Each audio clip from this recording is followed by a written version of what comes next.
इसके साथ ही कर्नाटक में भी राज्यसभा चुनाव रोमांचक हो गया है। 4 राज्यसभा सीट पर आज वोट डाले जाएंगे। 4 सीटों के लिए 5 उम्मीदवार मैदान में होने से यहां चुनाव हो रहा है। कांग्रेस से 3 और बीजेपी से 2 उम्मीदवार चुनावी मैदान में हैं। एक सीट पर चुनाव जीतने के लिए 45 वोटों की जरूरत पड़ेगी। हालांकि कांग्रेस को क्रॉस वोटिंग का डर है, तो ये कांग्रेस की कमजोरी भी रही है कि अपने विधायकों को एकजुट नहीं रख पाती है। क्रॉस वोटिंग होती है, पार्टी के भीतर ही विरोध होता है और यही कर्नाटक में भी देखने को मिल सकता है। तो कर्नाटक में 4 सीट पर 5 उम्मीदवार होने की वजह से चुनाव की नौबत आई। आपको ग्राफिक्स के जरिए उम्मीदवार और चुनावी समीकरण बताते हैं। कर्नाटक में भी लड़ाई बेहद दिलचस्प है। 3 राज्य हैं, तीनों की लड़ाई अलग अलग है, लेकिन उम्मीदवार ज्यादा है। अब देखिए यहाँ पर 4 सीटों के लिए 5 उम्मीदवार चुनावी मैदान में हैं। कांग्रेस की तरफ से अजय माकन है, सैयद नासिर हुसैन है, जीसी चंद्रशेखर है।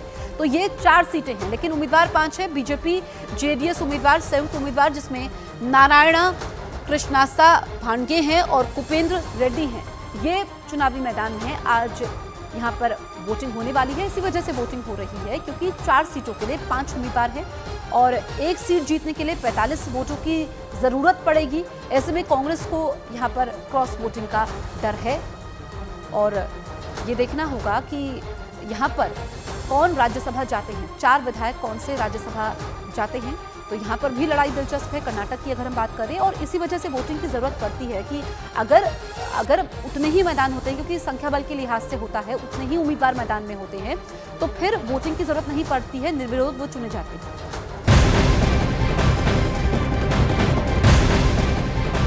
पीएम मोदी आज और कल 2 दिनों तक केरल, तमिलनाडु और महाराष्ट्र के दौरे पर रहेंगे। आज पीएम केरल के तिरुवनंतपुरम में विक्रम साराभाई अंतरिक्ष केंद्र का दौरा करेंगे और विभिन्न परियोजनाओं का उद्घाटन भी करेंगे। उसके बाद तिरुवनंतपुरम में ही एक सार्वजनिक बैठक में हिस्सा लेंगे। शाम 5 बजे के बाद तमिलनाडु के मदुरई पहुंचेंगे, जहां वो creating the future digital mobility for automotive MSME उद्यमियों कार्यक्रम में हिस्सा लेंगे।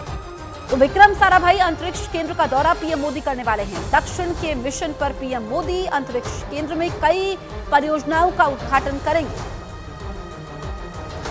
तो अपने केरल, तमिलनाडु और महाराष्ट्र दौरे को लेकर पीएम ने ट्वीट भी किया। सोशल मीडिया एक्स पर उन्होंने ट्वीट करके लिखा, 2 दिनों 27 और 28 फरवरी को मैं विभिन्न कार्यक्रमों में हिस्सा लेने के लिए केरल, तमिलनाडु और महाराष्ट्र में रहूंगा। अंतरिक्ष से लेकर समुद्र तक, कृषि से लेकर एमएसएमई तक ये कार्यक्रम विविध क्षेत्रों को कवर करेंगे। तो पीएम मोदी आज केरल और तमिलनाडु के दौरे पर रहेंगे। आइए आपको हम ग्राफिक्स के जरिए बताते हैं कि पीएम का क्या कार्यक्रम है और ये कार्यक्रम किस लिहाज से महत्वपूर्ण हो जाता है।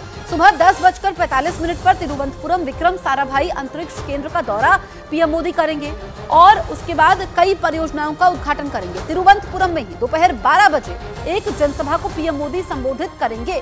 दोपहर 2:45 पर तमिलनाडु के तिरुपुर में जनसभा करेंगे। उसके बाद शाम को 5:15 पर तमिलनाडु के मदुरई में डिजिटल मोबिलिटी पहल कार्यक्रम में हिस्सा लेंगे। तो काफी व्यस्त कार्यक्रम है। पीएम मोदी का केरल और तमिलनाडु के दौरे पर है और आज सुबह 10:45 पर उनके दौरे की शुरुआत होगी, जब वो विक्रम साराभाई अंतरिक्ष केंद्र का दौरा करेंगे।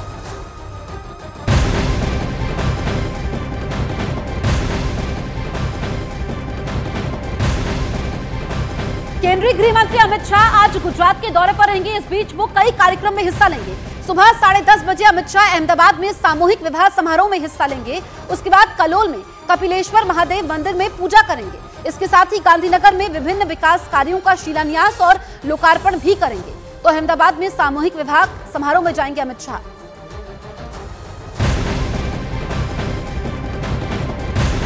बड़ी खबर आपको बता दें, नफे सिंह राठी हत्याकांड से जुड़ी हुई आईएनएलडी के हरियाणा चीफ नफे सिंह राठी की हत्या के मामले में गैंगस्टर कनेक्शन सामने आया है। उनकी हत्या के पीछे गैंगस्टर के होने का शक है। आपको ये बता दें कि 5 शूटरों ने नफे सिंह की कार पर बीते रविवार को ताबड़तोड़ फायरिंग की थी, जिसमें नफे सिंह और उसके एक समर्थक की मौत हो गई, जबकि उनके ड्राइवर और बॉडीगार्ड जख्मी हो गए। तो नफे राठी हत्याकांड को जिस तरीके से अंजाम दिया गया वो सिद्धू मूसेवाला की हत्या की तरह ही है। पहले रेकी करना, फिर गाड़ी को निशाना बनाते हुए ताबड़तोड़ फायरिंग करना। अब आपको पुलिस की अब तक की तफ्तीश में क्या कुछ सामने आया है वो हम बताते हैं, जो काफी अहम हो जाता है। नफे राठी की हत्या में गैंगस्टर कनेक्शन सामने आया है, ये सबसे अहम बात है। जिस गैंगस्टर पर पुलिस को हत्या का शक है, दरअसल वो विदेश में रहता है और नफे राठी पर हमला करने वालों में उसके भी शूटर हो सकते हैं। हत्याकांड के मामले में तिहाड़ जेल में गैंगस्टरों से भी हरियाणा पुलिस ने पूछताछ की, जिसमें सामने यह आया कि लॉरेंस बिश्नोई और काला जटेड़ी गैंग का हत्याकांड में कोई हाथ नहीं है।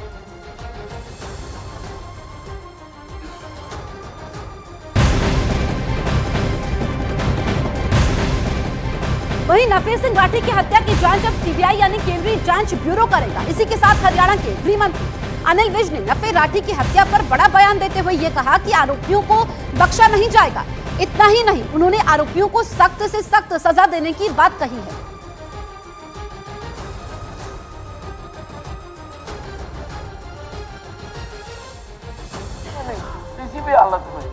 किसी भी हालत में हम इन हत्यारों को छोड़ेंगे नहीं। जो भी पाए जाएंगे उनके खिलाफ सख्त से सख्त कार्रवाई की जाए।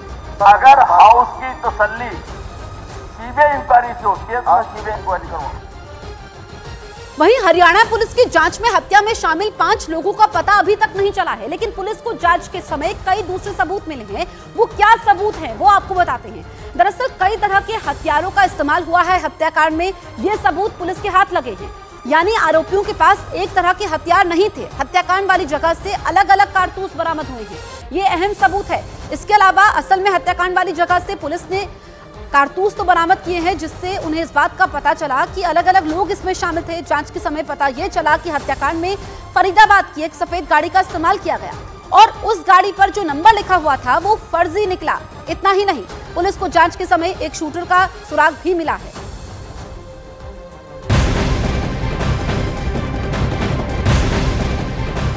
वहीं एक और बड़ी खबर आपको बता दें, नफे सिंह हत्याकांड में 3 और लोगों पर एफआईआर दर्ज की गई है। इन 3 लोगों में 2 राजनीतिक पार्टी से ताल्लुक रखते हैं। जिन 3 लोगों पर एफआईआर दर्ज की गई है उनके नाम वीरेंद्र राठी, संदीप राठी, राजपाल शर्मा बताए गए हैं। तो एक और बड़ी खबर इस मामले से जुड़ी हुई आपको बता रहे हैं। नफे सिंह हत्याकांड में 3 लोगों पर एफआईआर दर्ज हुई है। 2 राजनीतिक पार्टी से इसमें ताल्लुक रखते हैं।